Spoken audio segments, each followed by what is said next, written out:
Chelsea fans, it's just 3 days after Chelsea became, the world champions. I'm still in euphoria, still thinking about this. Like, who could believe this? And this is another edition where we'll talk about everything Chelsea, what Chelsea are doing, the plans of Chelsea, going into next season, the expectation of the fans, everything everybody was talking about. First of all, I want to still tell Chelsea fans, understand? World champions, no be not European champion, not Premier League champion, not anything champion, world champion. And Chelsea will wear that badge for the next 4 years. This is to show you the importance of what Chelsea won. Not just 1 year, not half year, not 2 years, 4 good years. And Chelsea became the first club in history to win this new format of Club World Cup. Remember, FIFA are trying to rename the other competition that clubs used to win as intercontinental competition. So what Chelsea won now is Club World Cup. Other clubs have what they call intercontinental competition. And for Club World Cup to be played like World Cup every 4 years, that is massive. This is a huge feat. Let's start with Chelsea front shirt sponsor. Before now, when I say that Oduboli and Bali are really good business guys, like they are too good. They are very, very good. They know what they're doing. They were offered, 40 million per year to sign a good deal, to sign a front shirt sponsor. They decided to wait when Chelsea were struggling. Almost everybody was backing out. In Qatar Airways, Riyadh Air, some of them, they backed out. But right now, Chelsea owners are demanding for a minimum of 100 million. Minimum. Because Chelsea are now like returning to the pinnacle of football, returning to the top, and it is well deserved. Assuming they might be regretting, assuming they agreed to sign front shirt with Chelsea, they would have said they would have gotten it cheap. But right now, Chelsea won the Europa Conference League, winning the Club World Cup, and the way the club is playing, the exposure on the biggest level that Chelsea have given to to the club. So Chelsea now are in a better position to demand something huge, and that is massive. And it's gonna be interesting to see the Club World Cup, the badge, then front shirt sponsor. I don't know whether Qatar Airways will be able to do this job and be in front shirt of Chelsea so that Chelsea can represent them. But there are a lot of big names that are involved. Let's talk about winning PSG again. This is absolutely something magnificent that Chelsea fans need to appreciate for the rest of the year. It's not easy. Now I'm seeing people are saying, oh, Chelsea fans are just making noise so much. But everybody wrote Chelsea off. Everybody said that it's going to be an easy win for PSG. Everybody said that Chelsea could not be able to even, scratch PSG, let alone doing anything. But why are they crying now that Chelsea have decided to make it? The noise will still be bigger. Because when the Premier League starts, people have to now understand the magnitude of what Chelsea have won. And that is massive. Going into the next season, I started seeing after winning the Club World Cup, I started seeing some big accounts again, on Twitter, start saying that Chelsea, that let this win not, blindfold anybody. Chelsea should go out there and sign Marquis signings. I want to make this clear to Chelsea fans. Football is not just all about big names. Projects, you need to find people that fit your project. It's just like somebody that is trying to marry. You are only focused on, beautiful girl with big bum bum. You don't understand. You have to focus on the thing, the alignment with your goals, alignment with your project. Yes, if there are some big names that are aligned and the club feel like they can sanction the deal, fine. But if the club is not going that way, now you've moved the needle again, or moved the goalpost from, these young players cannot win anything. They have won 2 trophies now. You have not moved again and now start saying, let them sign established players that will do this one, that help win the Premier League. Who told you that this squad cannot win the Premier League? Who told you that this squad cannot be able to do something big on a bigger occasion? You think winning PSG is a joke? You think, Chelsea have been underrated in this competition from beginning to end. They win Palmeiras, they say it's a weak side. They win Fluminense, they say it's a weak side. Fluminense defeated Inter Milan and defeated that Hilal that knocked Manchester City out. Nobody wants to talk about that. So right now, I don't see the cry of Chelsea fans always, looking for the shiny toy. You should be more interested in holistic approach of this project. Project that is not built on one player. Project that is not built on one super signing that you would think whenever he coughs, the manager shakes. Project that was built on the idea of the manager. Now people are still pushing, sign this player, do this. That is not going to happen. That is not going to happen. Because all this talk started when Chelsea was linked with Jorato. Jorato is a good player. Let's talk about him for a minute. Do you know that this guy is 17 years and have reached 100 caps for Ajax? He is the fastest player on earth, or fastest young player to reach that number of caps. 100 appearances for a 17-year-old player. I watched him, I watched his compilation, I took my time to watch a full game to see his movement. He will be that perfect, fit for Enzo Maresca's system. He can help Cucurella. He has the attribute of Cucurella, and even more. He can go forward, he can dribble, he can run with the ball, he can, give a pass, he can enter the 18-yard box to score. He can play as a center back, left center back, can play as a left back. He can play as a left midfield. So he is that good. He's 17-year-old. Go and watch all the analysis people have done about him. He is a good player. Any club, not even Chelsea, that decide to sign that player is already very lucky. Because at 17, he has already had experience, has competed at the highest level. He's playing very well. He is not just about Cucurella, that is like, he has one little edge over Cucurella when it comes to going forward. He's very physically strong. He's athletic. He can run. He can run with the ball. He can dribble his way out of difficult situations. He can be able to be direct and go to the post. So if Chelsea are saying Hato is the future, why are Chelsea fans complaining? Oh, go and sign a Marquis signing. Haven't you seen what Marquis signing is doing in other clubs? Haven't you seen how other clubs are struggling? Don't you see that a lot of clubs are now going this Totboli way? Even PSG are going that way. They are no longer interested in signing older guys before they signed Messi, Neymar. They had, Mbappe is a young player. They had all those they removed all of them and replaced them with Bakola, Due, them young guys. Newcastle are doing that exactly now. They're looking for Elanga. They signed Elanga. They're looking for Kitike. They're removing long staff. They're trying to reduce, the age so that we can have a longer period to dominate with a young side. So it is something that Chelsea fans should appreciate. Sterling was signed. Koulibaly was signed. Aubameyang was signed. All this, did they play even this brand of football that Chelsea are playing now? Let's be honest with ourselves. So don't worry. For me, my job is to always believe in the director. I've been believing in this project, but now my belief have skyrocketed.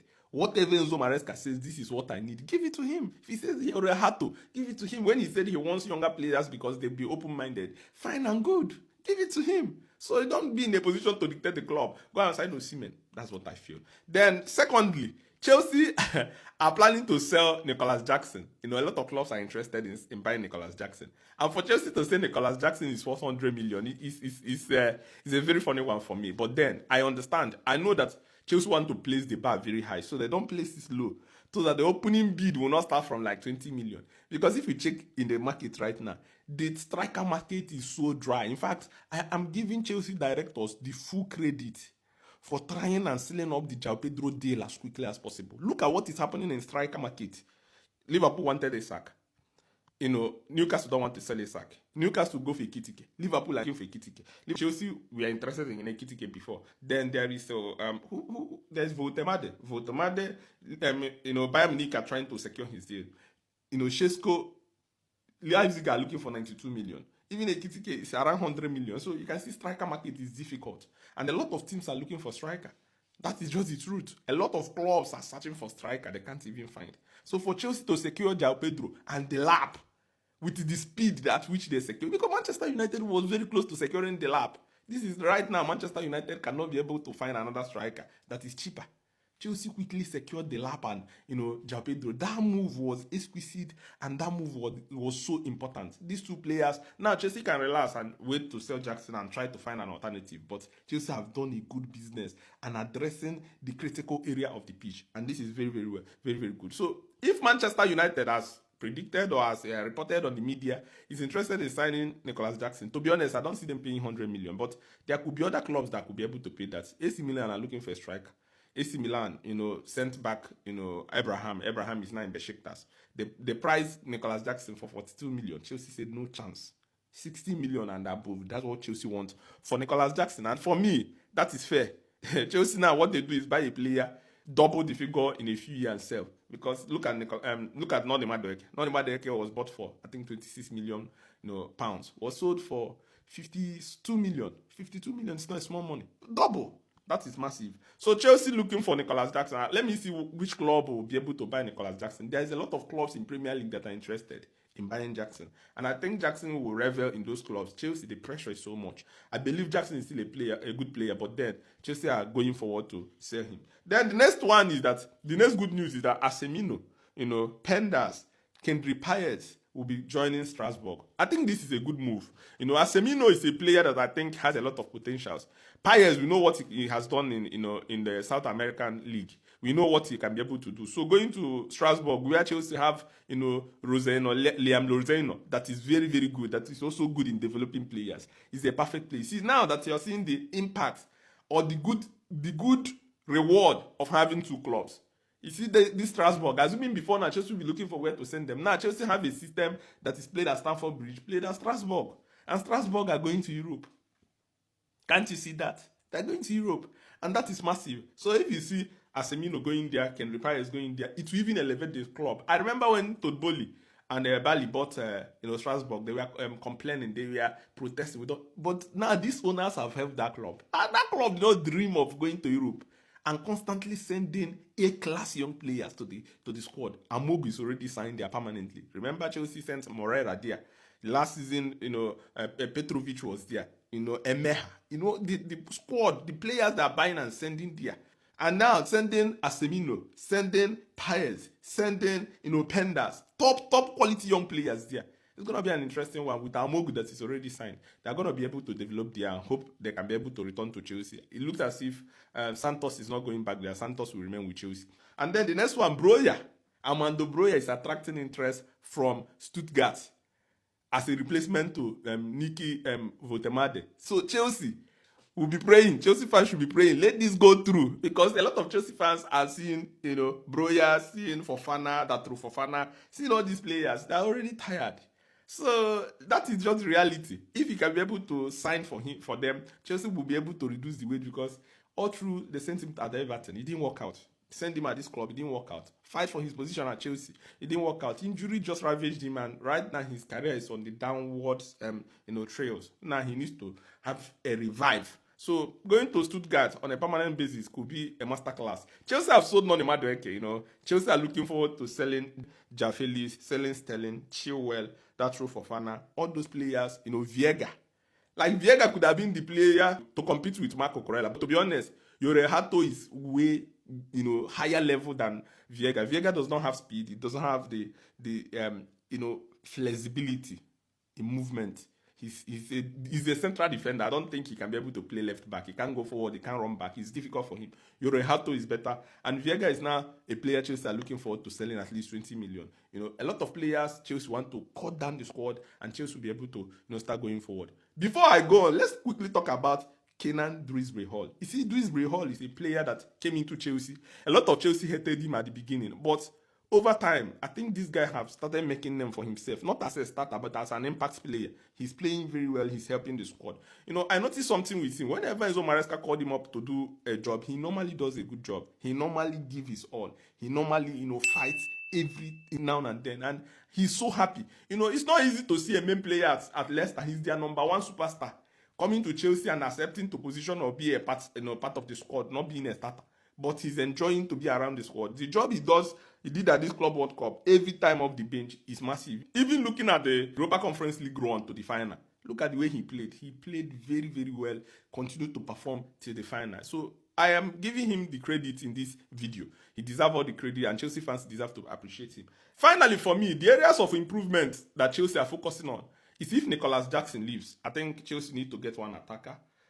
There's already a exciting one of Chelsea, Gittins. I think that's an exciting signing. Chelsea need to get an attacker and then a defender in Jorato. I think Jorato is a defender Chelsea will be able to focus on, because if Fofana comes back, the way Chalobah have developed, Cowell is there, Tosin is there, I don't think Chelsea will be going for another central defender. And there is Badiashile that have already said that he wants to remain at the club, that he enjoyed staying at Chelsea, doesn't want to leave. So I think the casualty here will be Disasi. So I think the club will not look for a central defender. And for goalkeeping position, it looks as if Chelsea have slowed down the talk of a goalkeeper and now focused on developing and working with Sanchez. To be honest, Chelsea did a lot of good jobs earlier. Like that striking is something you need to appreciate. Chelsea are champions of the world. Remember that. If you're not subscribed to this channel, subscribe, as I'll be giving you back to back. Thank you.